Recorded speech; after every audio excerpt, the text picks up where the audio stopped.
Assalamu alaikum. Bugün işte can eken. Lan. Teplisağa kirek kaçtım.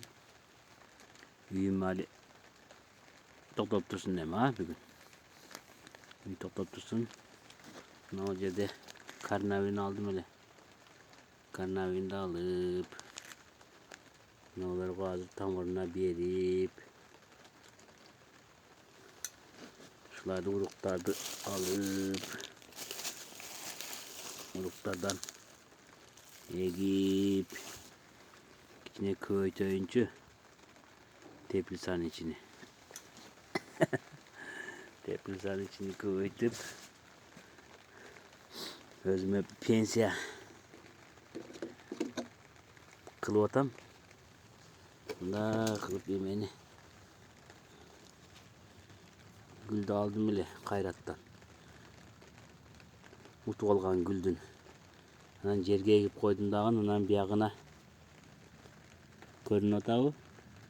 Algan uluklarından, ağaçlarından ektim. Galıbayı yel dep. Anca çıkıp kalıptır. Teplisanın içinde dağın teplisa kılıp cağıp koyalım. Roza güllerdi egip dağın üstünden dağın cağıp size dağın suya kıldılar.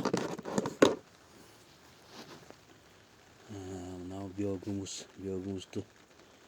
Hemen kılışım gerek. Abrobotka. Vargan sopka menen abrobotka kılıp şuların bardağını özüme östürsem bilen pensiya bolat. Çikesine kayrat fazenda aytkanday kılıp bilen 100 minden geliştirip figürasını veririz arçan galiba geldi. 100 min 200 min de ölen keyin pensiyada jep жатабыз. Qanday deysiңер өзүңөр qanday? Түрлі ойлап атам екен. Жазып қойғыла. Көтерем дедіңер ғой, көтересіңер де ме?